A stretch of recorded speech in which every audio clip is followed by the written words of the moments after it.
Today, we're going to head to northern Thailand, where a group of schools are quietly leading what is, really, a revolution in education. They're basically throwing out the old standardized playbook and building new curriculums right from the ground up, ones designed for their students, their communities, and their future. So let's see how they're actually doing it. This is the central question that's driving everything we're about to look at. Forget those generic lesson plans for a second. What happens when a school's curriculum is more like a mirror, reflecting the unique challenges, the culture, and the wisdom of its own backyard? Well, a handful of schools in Chiang Mai are providing some truly powerful answers. Okay, first up, we're going to look at a very real, very tangible problem.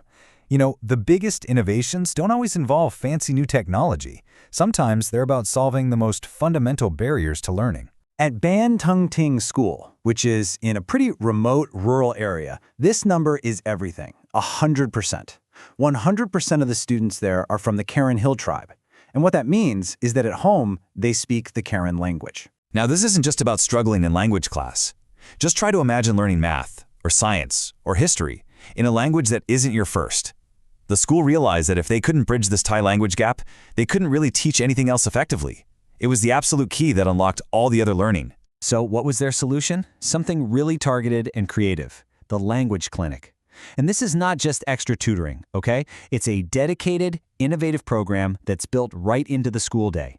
And it's designed to diagnose and treat the specific language challenges these students are facing. And the engine powering this language clinic is a process they came up with called Triple T Vitamin A.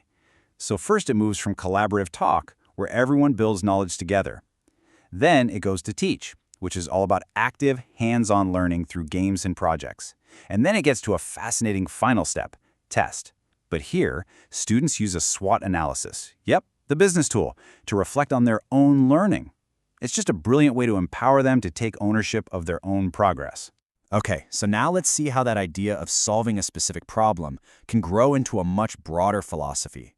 What if the community itself became the actual curriculum? This vision statement from Bantap School, it just says it all, doesn't it? The goal isn't just about grades or test scores. It's about fostering self-worth, community harmony, and making sure local wisdom is passed on to the next generation. This is education with really deep local roots. And they don't just talk the talk. They put this vision directly into practice. At Bantap, they use problem-based learning to explore their very own hometown, Mae Chem. So the students dive into these 4 key dimensions: local food, housing, history, and the town's famous woven fabrics. And by studying their own heritage, they develop this incredible sense of pride and even find inspiration for innovation in their own traditions. Then you have Wat Welawan School, which gives this idea of local identity an incredible structure. They've built their entire curriculum around the district's official slogan.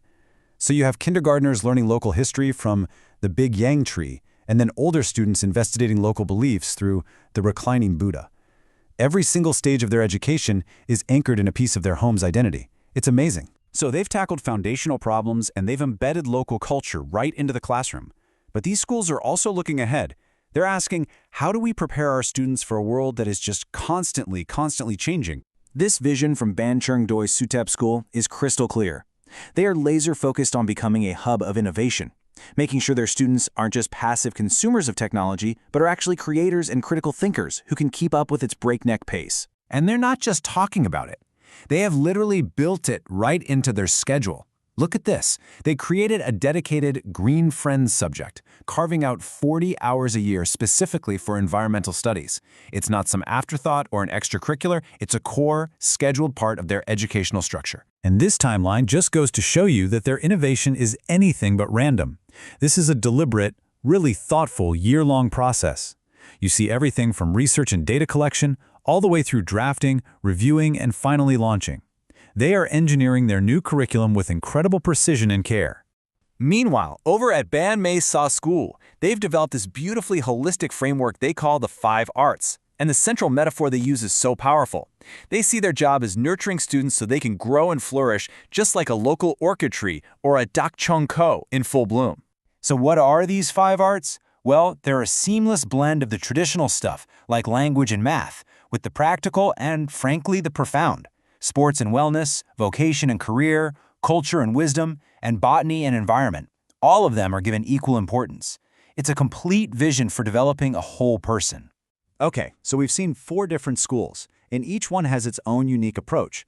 But when you take a step back, you start to see these really powerful common threads emerge. And together, they form a kind of blueprint for what modern, meaningful education can look like. What's so fascinating here is how all these different paths lead to a very similar destination.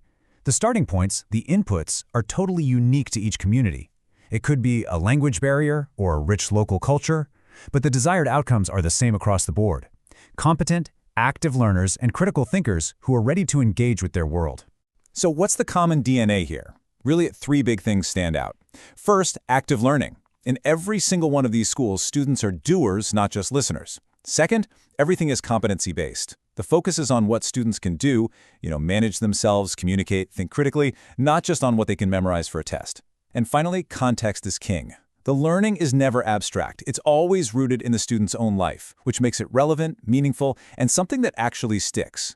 And this is why this whole story matters so much. While these examples are all from Chiang Mai, the principles behind them are absolutely universal.